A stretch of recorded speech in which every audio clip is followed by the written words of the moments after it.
Your next level speaker, Dr. Dwight Riddick, is a distinguished executive coach, motivational speaker, and accomplished author who is deeply committed to helping leaders triumph over the setbacks of life's delays by maximizing their potential.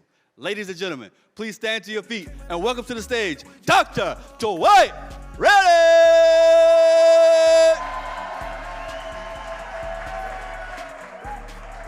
Here we go, here we go, here we go, here we go. Good to see you, and it is great to be here. Listen, before you take your seats, give yourselves a hand because you made it.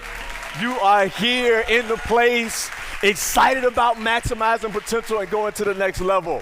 And the reason we're all here is because we had great hosts and those who lead. And so I do want to just take a moment to say thank you so much to your executive team, Jeremy Anderson, and those who have made this possible.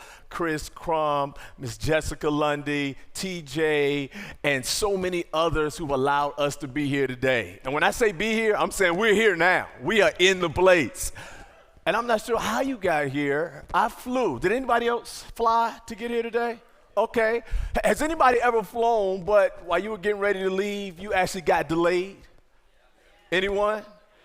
I'm not sure if you've had that experience, but if you have, those moments for me have been traumatic. A matter of fact, not too long ago, my wife and I were flying, and they didn't have a pilot. And so we got backed up and delayed and paused, not just 1 hour, 2 hours, 3, but it was 4 hours into midnight, so much so that we had to spend the night, and we caught the plane the next day.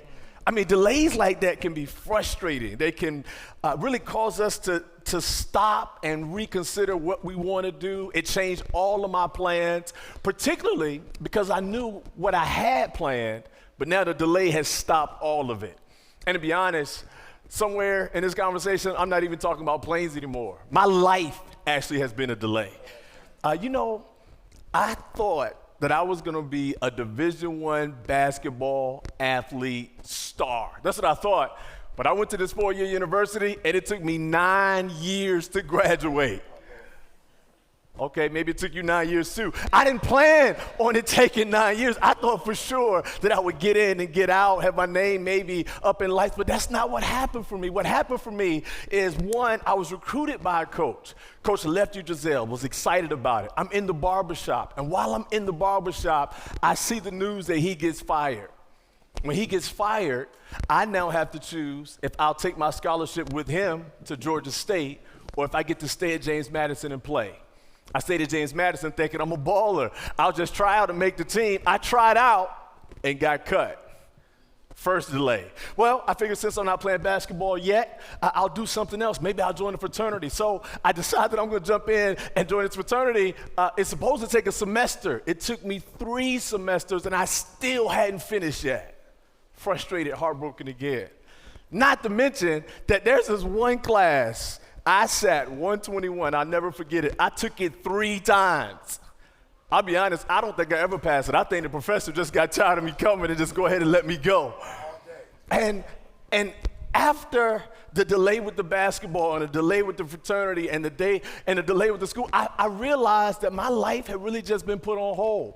But it was so much more than that, because with the delays came shame, disappointment, so much so that my sister, who's 3 years younger than me, she graduated, bought an apartment. I'm still in school trying to figure out how I'm gonna make it. So she lives in one city. I'm living with my parents in another city, but because I'm ashamed to go home and ashamed to live with her, I sleep in my truck every night. I'm sleeping in hospital parking lots. I'm sleeping in hotel parking lots because everything in my life that I thought was supposed to happen is not happening, and I am living out a delay. If I can be really honest, I was delayed today. I mean, we're having this great workshop. The presenter says, hey, you're up next. We go on a break, and then after the break, he says, hey, we got another speaker coming. Eric Thomas is in the building, so you're going to have to wait again. I mean, just delay after delay after delay. And be honest, it gets difficult because the potential and the productivity that I thought I could make just doesn't happen. And I think some of you are in that same place. You're in middle management. You got the job, and by now you thought you'd already have the big office with the big window. By now you thought you would be leading your own team. You thought by now that after acquiring the job and doing your best, that at this point in your career, you should be the CEO. But you've had to watch other people come in after you and then get promoted before you. You've had to watch other people that you train actually take your position. And as quiet as it's kept, the delays you're dealing with cause this internal frustration. It causes you to second guess whether you really have enough or you have the ability or the skill to go forward. I know because I was there. I was on the campus watching other ballers who couldn't play as well, watching people get into the fraternity and others graduate while I was still in the same space, stuck, wondering if any of it was worth it. But then I realized two things. First, I realized that it wasn't going to be like this always, that it hurt me now, but there was no way I was going to stay here. The second thing I realized is that in order to move from this place of being stuck and paused, that eventually I had to do something. And if you don't mind, I would love to offer to you a few of the things that I did. Because I decided that instead of being stuck, instead of just being paused in my present and carrying the pain of my past and being frozen for my future, that I was going to do something about it. So I decided to fly.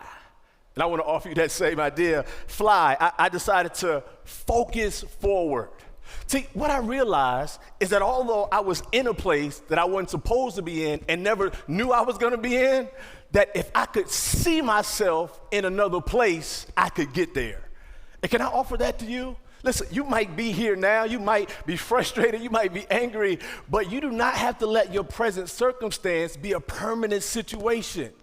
You can envision yourself at the next space. I did it. I was not on the team yet, but I started buying all of the gear from the bookstore. I hadn't graduated yet, so I talked my uncle into loaning me $600. I bought a frame that said graduate.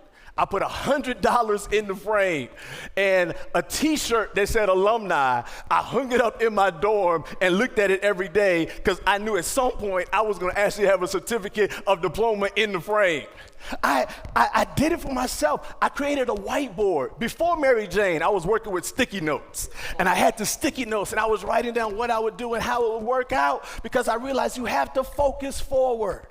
And I submit that you do the same thing. I'm not sure where your office is. I'm not sure where they have buried you in paperwork, but if you can see yourself there, you will get there. Not only did I focus forward, but I learned how to lean back and learn. You know what I realized? Looking at the clock wasn't going to change how fast it moved. I realized that I was delayed. There was nothing I could do about it. But what I could do is learn. And I've heard people say this over and over again, and it may or may not be true, but they say things like, you know, delay is not denied. And that might be true for somebody, but for me, it's still some things I didn't get during that delay.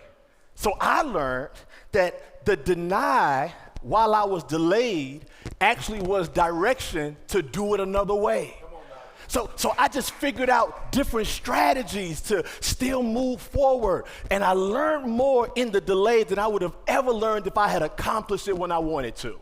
Lastly, you have to say yes. Look, at some point, it all changed. And at that point, I said yes to it. I did graduate. I graduated undergrad. I graduated with my master's. I graduated with my doctorate. I got to play ball.